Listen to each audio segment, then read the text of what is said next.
Hello guys! Welcome to our first podcast. Hello guys! So our first guest, walang iba kundi si Ate Dina! Hi! Ate Dina, mag-hello ka muna sa iyong mga fans out there. Hi, fans! First question! So, how many years ka nang nandito sa Qatar? 2 years and 4 months. Wow, tagal-tagal na din. Ano na na-invest mo? Wow! Boarding pass. Wow! Boarding Boarding pass. pass.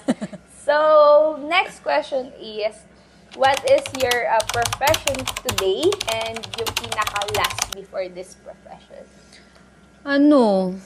I used to be... Wow, English! I used to be a teacher.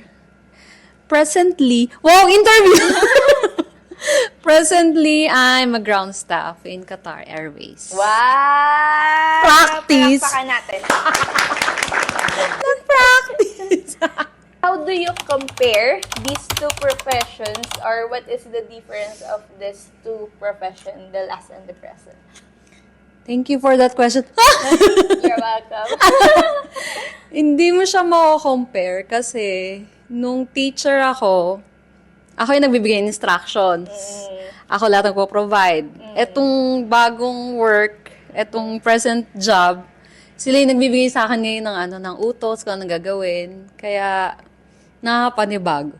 Grabe, no? Parang ikaw Ang layo yung... ng transition. Oo. Ikaw yung pinaka-head dati, ngayon ikaw na utosan ka na. Ako na utusan. This job, yung present job mo, is this your dream job? Dream job sa aviation.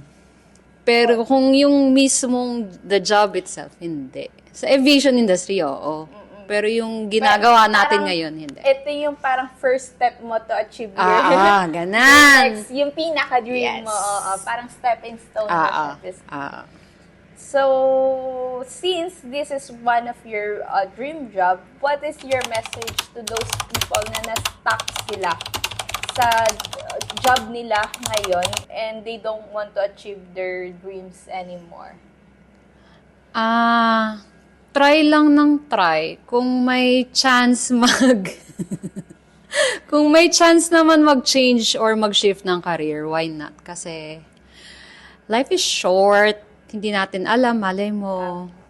Yun lang, yung present job mo ngayon is nire-ready ka lang para sa future job mo kung gusto mo mag-quit ng trabaho, di ba? Katulad sa akin, hindi ko naman inaasahan na makakapag-shift pa ako ng career kasi sobrang tagal mo na sa true, teacher. dekada akong nagturo, tapos hindi mo akalaing aalis ako. Ganon. Kaya lang, go lang ng go, sabi nga niyan, Rufami. Yes. Go lang ng go! Congratulations, Katrina, kasi you are one step closer to your dreams. And thank you thank for you. getting my podcast. Bye-bye! Bye, guys. Thank you for watching. Subscribe!